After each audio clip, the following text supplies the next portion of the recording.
Hey everybody, it's Chad with Nobody Else's Auto. We are in Murdo, South Dakota at the Pioneer Auto Show checking out some super cool stuff that they have here. They've got an extremely diverse collection of cars as well as signs, toys, memorabilia, tractors, the old town with the schoolhouse, the train depot, so much cool stuff. But obviously we like cars here. We're going to focus on cars. That's primarily what we're going to show you. Right now we're in kind of a long open fronted building. It's covered on three sides, but a lot of the vehicles in here are good, complete, original cars to be restored. But they do have them undercover, but a lot of this stuff in here, and it's an extremely diverse lineup, but a lot of these are not nice shiny cars, but they're still in really good shape for their age. If we look down the line there, we can see a lot of cool stuff from a lot of different eras, from a DeSoto to a Javelin to some Edsels, all right in the same area. Right up to here where we're standing with a DeVoe. Definitely not a car you hear of very often. A lot of the vehicles around here do have a sign on them to identify what they were. Part of the Star and Durant cars that were made by Durant, the founder of GM. So a DeVoe, not something you hear of or see of every day. They've got one here at the Pioneer Auto Show.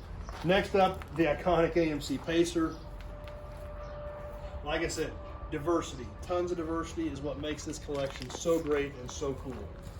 1959 Anglia, imported by Ford. 1936 Hudson Terraplane. These cars have such a great nose on them. I've always loved the nose on the Terraplanes. Great looking grills on these cars. A little Subaru wagon, don't know much about those. But do know a little bit about these, the Crosley, the iconic Crosley. Neat little cars. This one's actually a pickup, a Crosley pickup. We can see it's even got the factory pickup bed on it. Definitely a tiny little car, has some little horse straps even stored in the back. Has the little Crosley badge on the back. Those were always just super neat little cars and trucks. Coming on around the back, obviously the Ford Falcon Ranchero from the early 60s. Another neat little car that we're getting very popular. Something else you don't see every day in good, really pretty decent original condition, the Ford Pinto. And actually, this was, for its day, a pretty fancy Pinto. It was orange, had a white vinyl top, had side moldings on it. This was a 75 runabout hatchback. And like I said, for a Pinto, pretty well equipped. It says right here on the sign on the window that it had the luxury decor package. So for a Pinto, kind of an upscale fancy Pinto. A few Corvairs in here, a little convertible, a little sedan. Neat little cars you don't see very often anymore. And here's a car that most people have probably forgotten about. I do remember these, the 1988 Eagle Premier. Now this was the last gasp, this was the last breath, so to speak, for the Eagle brand cars as AMC. This is right when Chrysler bought them out. This car was released right in that same time span. It was designed, it was developed, and Chrysler did produce these cars for 3, 4, 5 years after they bought AMC, because this car was, I don't remember if it had been launched or was just ready to launch when AMC was sold to Chrysler. So these cars were made, they were a short run, you never see them anymore. The Eagle name lived on for a few years on the LH platform when Chrysler came out with the LH cars in 1993 with obviously the Dodge Intrepid, those cars that we all remember, the Chrysler Concorde. There was an AMC or an Eagle version of that called the Vision on that LH platform. That was the last gasp of an Eagle car. This was the last gasp for an actual AMC designed Eagle car.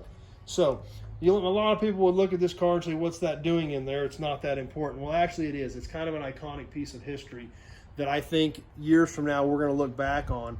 When you look at the history of AMC, the storied brands that made up AMC, the story of AMC being the underdog in the fight against the big three, but still being able to maintain and hold its own for a really long time and still be competitive. The AMC story is a very unique one. This was their last gasp, so to speak, for a car. Obviously, they own Jeep. That's what Chrysler wanted. Chrysler wanted the Jeep brand. They wanted their V8s. That's what Chrysler wanted. Chrysler didn't need any more passenger cars. So the Eagle Premier was the last AMC. The Eagle Vision on the LH platform was the last Chrysler Eagle-based car. There were some drawings made when the LH platform was redesigned. I've actually got one of the factory drawings for an Eagle that would have come out on the new platform in '98 that never materialized. So even though this looks like a plain, boring, late 80s sedan, these Eagle Premiers have a unique story behind them. And for that reason, I do like them. I do think they're a neat car, and I still like seeing them, even though most people would completely overlook that and even wonder why it's here. But it does have its place in automotive history. One more we're going to catch here real quick. The Hudson, once again, just like we talked about with part of the AMC brand, the last Hudson. Hudson joined Nash in 1957. This car was essentially a Nash with a Hudson badge. Kind of called them a hash. So, but there again, these are some of the storied companies that helped make that up. And the mergers, the history, these cars tell stories for what they were at that particular time in history. So one from the 50s, one from the 80s, both tell a unique story about what was happening in the automotive world in that time period that we look back on now and look at the history with a 20/20 hindsight and see what happened and what became of them and where they ended up. That's the beauty of this. That's why we love it, the history, the stories that go along with these cars. Even though we look at these two cars and they look completely different, they both hold their own place in automotive history, and that's why they're here at the Pioneer Auto Show in Murdo, South Dakota.